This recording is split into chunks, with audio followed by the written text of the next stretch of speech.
pre-patch. I can understand not wanting to play Happy Chaos, not wanting to play Goldlewis into this.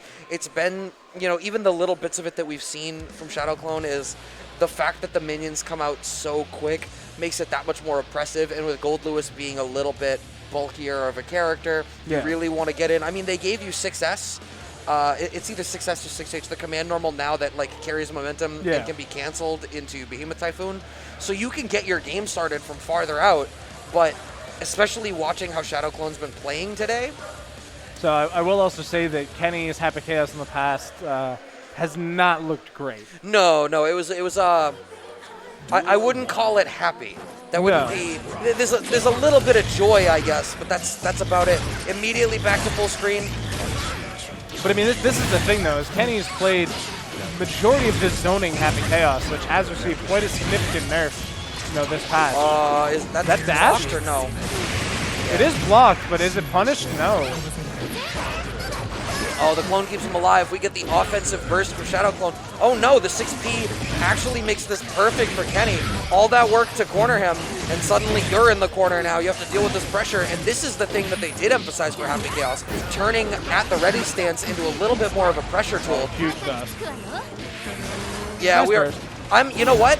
I like that ShadowKlone even just committed. It was like, I'm either going to take the damage or I'm going to take your burst. Yeah. And then even to be able to follow it up here with the super connecting, this is a very bad spot for Kenny, and it is able to be closed out there from ShadowKlone, which is a bit of a comeback because it was looking kind of doom and gloom there when they were backwards against the wall. Yeah, I think the difficulty is despite the fact that you have access to the minion this early, it's not like you engage with the gunshot in the way you engage with other projectiles. Yeah. So it's far less free in this matchup for Jacko to get the minions out.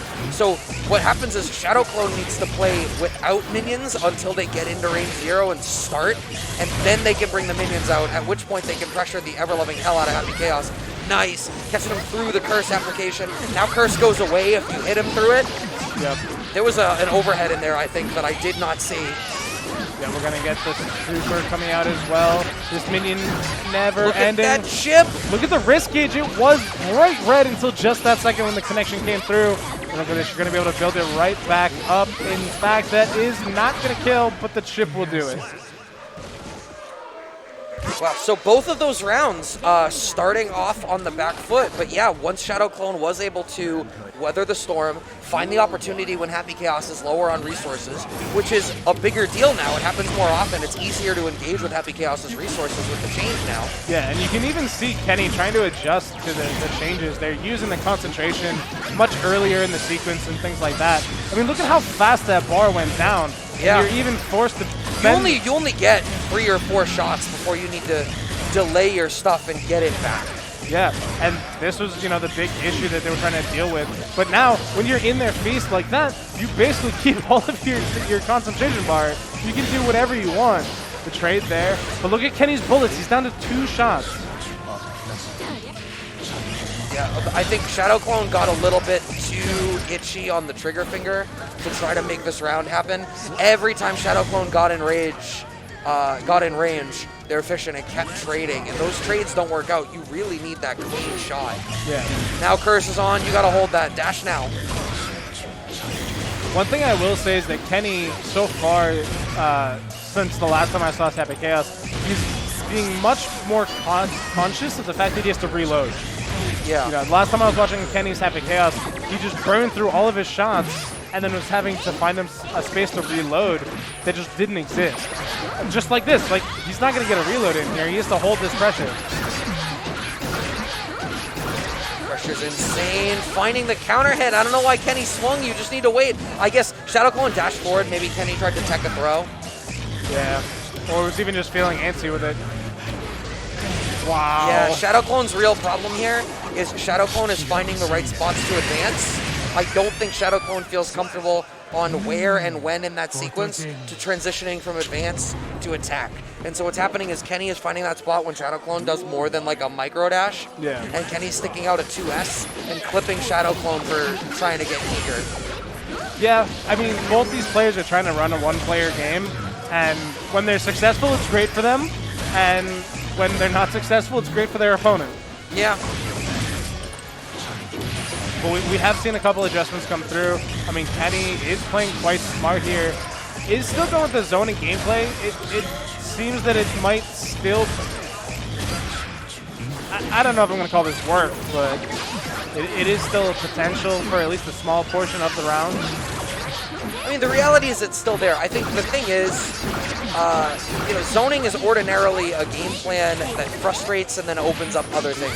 The fact that Happy Chaos could deal as much damage, particularly on block as he did with so little interaction for so long, pre this patch, felt like an outlier in terms of the relative strength of pure zoners. Yeah. Especially when you compared it to a character, other characters in the game, it was quite strong.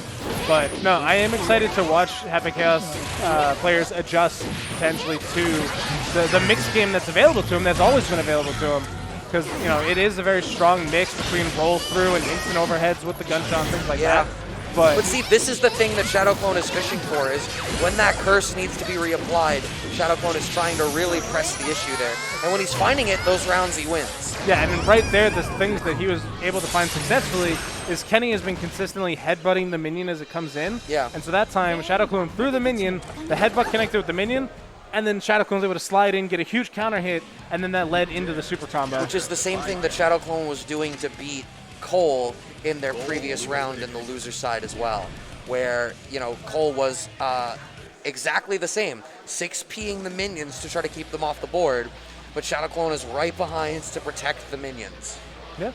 And so now that it is 2-1, we are going to see the character swap from Kenny going right back to Goldlewis, which is the main character. This has been their main for as long as they've been here. It has been their strongest character that they've just dominated the scene with, minus 1 or 2 players. Which is Maz, really. Yeah. Overwhelmingly, 1, maybe 2. Yeah. And Maz is the 1. And Kenny, right now, down 2-1, may not even get to play against Maz today in the first Boston Blue Bee tournament post 2.0 Strive. The ranges that he's playing Goldlewis at right now, though, is so good. The burst, trying to buy it up. Nice little gunshot coming in through here. PRC trying to keep the pressure going.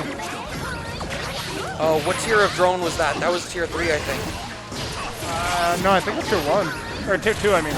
Yeah. The drone got so many changes for Goldlewis. Wow. Yeah. Once ShadowKlone did get in, Kenny got absolutely... Oh no! Whiff! Kenny didn't believe in a punish, though. That very well could have done it. Does clutch up in the end. I even think I heard somebody yell no from the crowd when there was no punish on that. But this 6P, Kenny didn't use it a whole ton pre-patch, already recognizing how strong of a tool it is. And here we get did he crank it? Did he crank it, Brad? He goes to the sky, doesn't even need it. It immediately breaks the wall and the perfect comes through and Kenny ties it up 2-2. ShadowKlone mashed that button to go back in. I think it may have been worth taking a second to think about that. The 6P. So here's the thing. Because of the range that Goldlewis plays at and the way his Behemoth Typhoon works, we're seeing his Kenny is 6P'ing the minion and then immediately buffering into a Behemoth Typhoon and blowing up ShadowKlone for trying to cover the minion behind it. Yeah. And even right there, when the range was so far, you still got the Behemoth Typhoon because on the off chance that the dash forward comes through.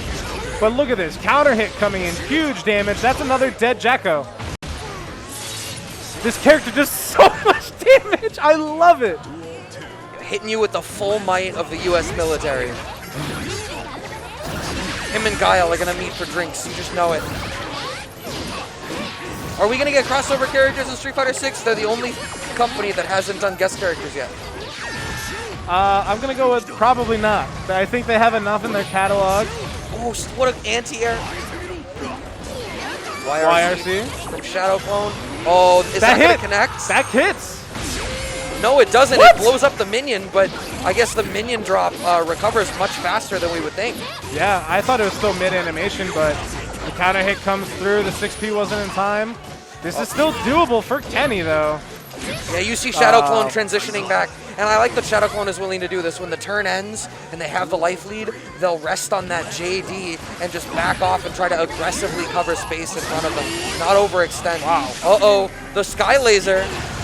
Goes with the jump dust as well, gets the overhead. Behemoth Typhoon still just does so much chip damage, even through the FP. Oh no!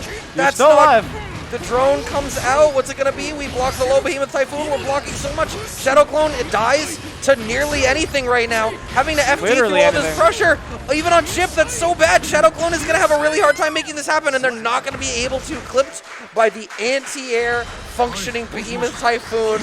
Last game, last round, but Kenny clutches it out. Goldlewis is a monster this patch. Like, even before this patch, Goldlewis was a very strong character in certain situations. Not going to call him straight up strong, but, I mean, the character / Kenny was so dominant in region